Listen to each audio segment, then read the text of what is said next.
Hi guys, Miss Lamb here. We are going to continue our unit on causes of the American Civil War. Today we are going to specifically talk about Southern society. I want to start by doing a little comparison between the North and the South, especially since you should have already watched the presentation that I made on the North. So, some things to remember about the North is they used the factory system. They emphasized the use of technology. They relied on cotton that they would often get from the South. They used cheap immigrant labor. They invested in transportation and communication, and they created a vast banking system. On the other hand, in the South, they emphasized agriculture. They used slave labor. With the help of the cotton gin, the South would control 80% of the world's cotton. They used waterways to move and ship cotton. Cotton created vast wealth in the South. The big three crops. So, if you think back to the beginning of the school year, when we were first learning about different regions of the colonies and we were learning about the South, we learned about something called cash crops. And the cash crops that we had learned about were rice, tobacco, and indigo. And when I say cash crops, they were money-making crops. They were they were harvested and produced by slaves. Now, the prices had dropped in these three crops, and then the invention of the cotton gin by Eli Whitney would lead to easier and faster processing of cotton, so therefore the demand for cotton increased. So then we call it the cotton boom because production increased from 2 million pounds in 1791 to a billion pounds in 1860. In 1840, the US was producing more than one half the cotton in the entire world.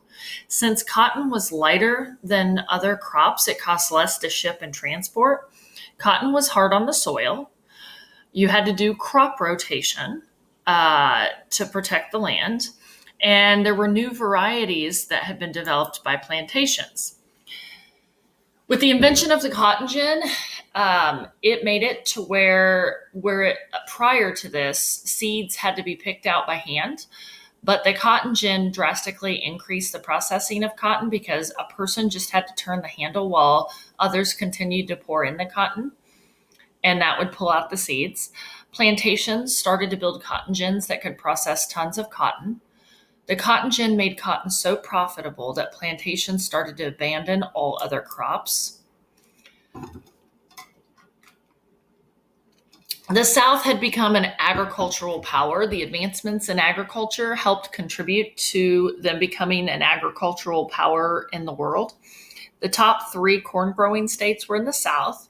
Rice, sweet potatoes, wheat, sugarcane were all produced in the South. They had a new way to cure tobacco. Hemp and flax became cash crops, and they were used to produce rope and bags. Slave labor dramatically increased. So, the Southern society. So, from the Southern view, there's the romantic myth of just full of large, beautiful plantations. All white Southerners had slaves. The reality of the South was that they were mostly small farmers. Until the mid 1800s, only 1/3 of them had slaves, and few plantations existed. Yeomen were poor white farmers that ran small farms. They made up most of the Southern population. They usually owned 100 acres or less, and some had a few slaves and worked alongside their slaves. Planters, male planters, supervised slaves and raising crops, and they had political influence. So they're a little higher up on the social ladder, so to speak. The wives of planters ran the households and household slaves. Household slaves got better food. Household slaves would cook, clean, and help with the children. They ran social events, the women did. And the women, a lot of times their marriages were arranged based on interest, on their family's interests, rather than just love. So, in Southern culture, religion, Southern whites used the Bible to justify slavery. They all held similar beliefs. And, getting together because of religion and church was really the only time you would see your neighbors, just because people owned so much land and your neighbors were not nearby. Urban life. There were some large cities in the South. They were along the coast, meaning the East Coast, so of the Atlantic. And southern cities were trading ports or shipping centers. Businesses would own slaves or hire them. Cities built a water system and took care of the roads.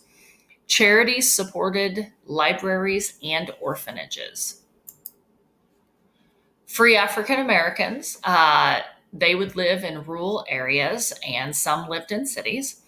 They couldn't choose just any occupation. Most were hired workers. In cities, some would be skilled artisans. They lived under constant discrimination. Many governments would pass restrictive laws, and free African Americans could not vote or travel freely. Most of the time, they had to have a white person represent them in a business transaction. So, the slave system. Plantations can be a network of smaller farms, often incorporating vast areas. Usually it has a central plantation house. Plantations made a small percentage of the Southern society. Plantations utilize overseers and drivers to manage large groups of slaves. So this is just an image so you could see the plantation house and then some of the different aspects. The overseer's house, you could see where the slave cabins would have been. So this should just give you a picture. And again, remember that the majority of Southerners did not live like this. The plantation system, a cotton plantation on the Mississippi. The harvest was painted by artist William A. Walker of Charleston. And I just want you guys to think, how does Walker's painting idealize the Southern plantation? So I'll just give you guys a second to look at this.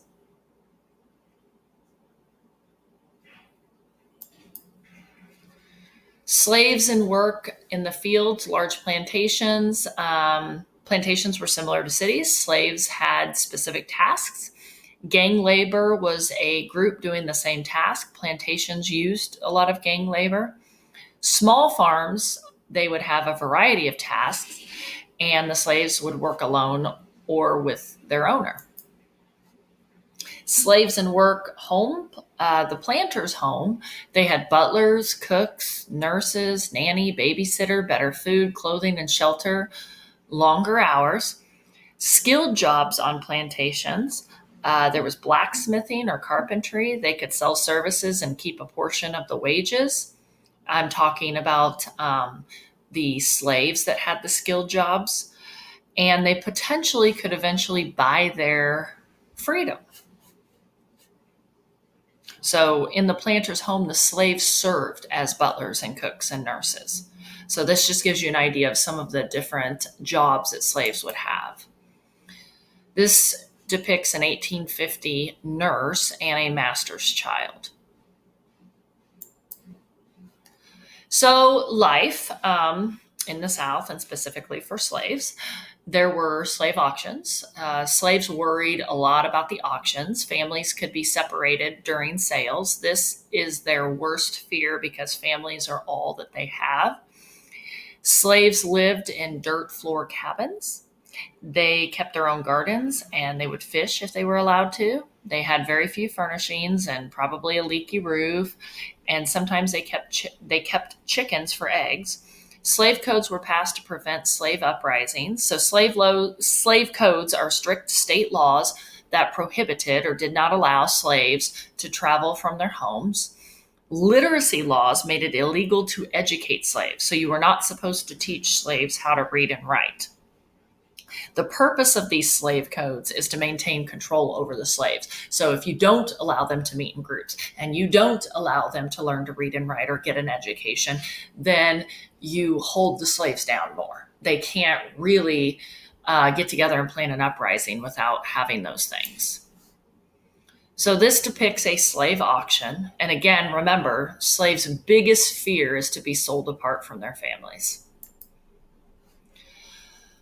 Slave culture, social activities, folk tales were stories with a moral that taught lessons about how to survive under slavery. Folk tales were used to continue to pass down African culture and heritage to younger generations.